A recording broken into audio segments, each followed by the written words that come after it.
Well, supposedly, that's a look. Hey, there we go. That's an eclipse. That is pretty dark right there. That is the partial eclipse in Rome just before its peak there this morning. Solar eclipses happen when the sun, moon, and earth are perfectly aligned so that when the moon passes in front of the sun, it casts a shadow on the earth. Yeah, today it happened when people in parts of North Africa, Europe, and the Middle East could see it.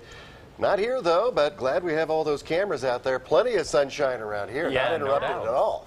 No, it's looking gorgeous outside. A lot of the snow we saw up in Woodland Park pretty much melting away as we speak. Got a really cool time lapse of that, but we're looking at a gorgeous, gorgeous weekend. High pressure starting to build over top of the area right now. Check it out. Big clearing over top of the state. We could see a few little pop-up thunderstorms across the southwestern mountains, but for the most part, it's going to stay relatively clear throughout eastern Colorado. The storm that moved through the area is tracked well to the south and well to the east. You can see kind of where that area of low pressure was, just right on the Mexican border there, streaming that moisture across. But overall, we're looking great. Here's a time lapse of Woodland Park, US Highway 24.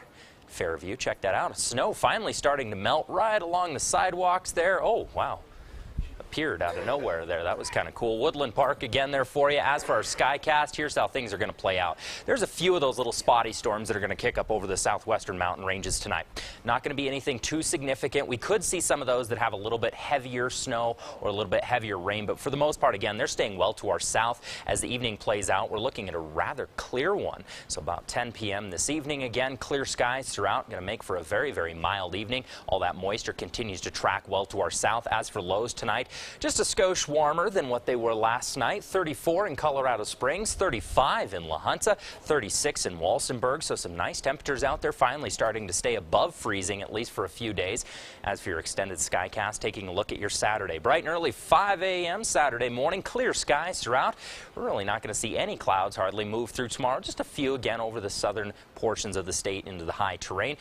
Whole reason behind that, area of high pressure is going to continue to track across the state. That's going to make for clear skies and an absolutely gorgeous weekend. It will subside a little bit, and a little bit of that moisture is going to slip up right along the I-25 corridor, but for the most part, it's going to stay south of the state, and that will start to break down slightly as we enter into next week. As for highs tomorrow, check these out. Into the 70s in a few locations, 73 in Pueblo, 68 in the Springs, a few mid-70s into eastern Colorado, even the high terrain up into the 50s and 60s over the next 7 days. Here's how it plays out. Into your weekend, sunny skies warming up to 69 degrees in the Springs by Sunday, tapering off slightly by Tuesday, and then we'll see a little system move in Wednesday into Thursday, likely bringing a shot of moisture. Could see a few flurries into the foothills, but for the most part, this system's just going to produce rain and drop those temperatures slightly. 70s for your weekend in Pueblo. Gorgeous weather. Canyon City, same story. We're looking at 69 in Saturday, or into Saturday, and then 74 for Sunday. A little moisture again by Wednesday evening, kind of lingering around Thursday, but right now it looks to track out of the region by Friday. Into Teller County, 62 tomorrow, 59, a little bit cooler on Sunday, and then again, chance of flurries mixing with a few rain showers on Wednesday and Thursday, but looking absolutely gorgeous up until then. But again, we got to keep in mind that fire danger, of course. We're looking kind of breezy Monday and Tuesday, and that's going to really dry things out pretty quickly. It's hard to imagine that the fire danger would still be there, even with all that snow that we see on the peak now. Exactly, yeah, and it's amazing how quick those winds really dry things out across the area. So just keep that in mind if you have any prescribed burns or anything this weekend. All right, good information. Thanks, Jason.